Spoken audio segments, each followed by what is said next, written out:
Positioning maps are designed as an analysis tool that illustrates where a brand exists in the market based on the perception of others. That's important to remember. But let's draw this out so that we can understand it a little bit better using a case study, Equinox Gym. We'll get to the positioning maps at the end of this case study, but first we need to dissect and answer this question of how exactly Equinox is successfully charging over $3,000 for access to gyms. Now, most of you know the gym memberships are not that expensive. Yes, they feel like a bit of a luxury sometimes, but typically they are nowhere near $3,000. But through really intentional positioning, Equinox was able to charge a premium for their gym memberships, and people happily pay those prices. So let's figure it out. The ads that Equinox puts out are highly targeted. They attract their ideal audience and they repel others. There are people who probably look at Equinox ads and don't understand what's going on in them, do not like them, or think that the messaging is actually offensive. But for the people who they are trying to speak to, they probably love that disruptive and bold, audacious attitude that Equinox has.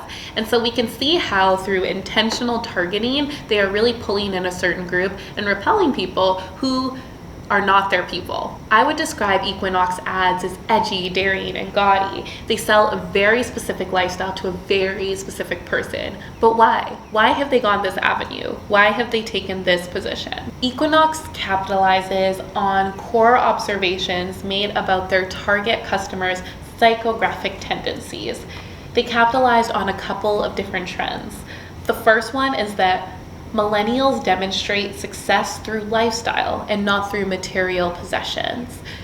Equinox came into and rose in the market in a time where millennials were holding a big part of the market, and they still are. Millennials hold a lot of the purchasing power right now.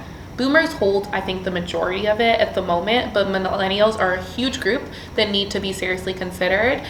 In a couple years, I think they're gonna hold the majority of the market. If none of that makes sense to you, don't worry about it. All it means is that millennials are spending a lot of money right now. And so they targeted this group. They understood that what indicates clout and class in the millennial generation is a healthy lifestyle, not necessarily having flashy accessories or anything like that. Health has become a status symbol, and people desire community and belonging. Equinox really took advantage of these psychographic needs and desires and tendencies and took them all the way. So if we look at a positioning map and study different gyms and fitness facilities, we can map out where Equinox is. In this specific positioning map, I have my x-axis as accessible to luxurious, plotting fitness facilities that are more accessible, maybe through pricing, location, branding in general, and the ones that are really luxurious, that command a high price point and not that many people can work out there. On our y-axis, we have focus facilities all the way up to ones with many amenities. So we're gonna see our gyms that have a ton of different workout machines, different workout classes, maybe a pool, a sauna included. And at the bottom of our axis, we're gonna see highly specialized facilities like a bar studio or a spin studio, things like that that just do one thing really well. Somewhere in the middle, we're gonna see those gyms that may have different types of equipment, but perhaps they don't have as wide of an amenity offering. So as we map Equinox against some of their competitors, we can see that they've positioned as super luxurious with an unmatched level of convenience and generous amenities for those who can afford their premium pricing. We can see that the white space in this map indicates openings in the market. This could mean an opportunity, or it could mean that there's no demand in this space or possibility to occupy it.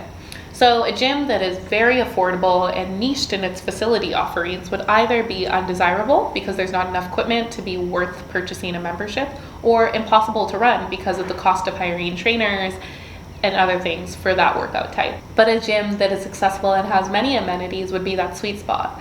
But can anyone truly pull it off? Often this is where local businesses come in to occupy the space where the chains cannot. there's an opportunity in this area of the market. Now, this is a very specific example for the service offering of fitness. However, you can do this type of positioning map for any type of product or service. The important thing is that you have two axes. One of them will often address pricing. You can have one end being high prices and the other end being affordable, or accessibility and luxury, exclusivity and accessibility, practicality and indulgence, something like that. And then the other axis is going to be relevant to your market. So maybe you want to talk about conservative or fresh, timeless or trendy, corporate or disruptive, experienced or novice, a large team or a small team.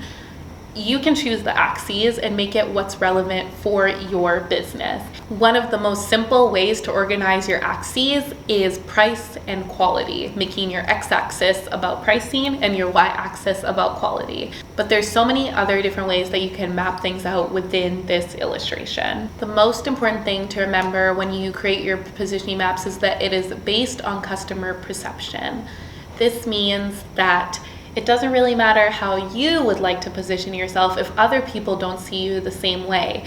You want to map out where you land in the minds of your customers and audience.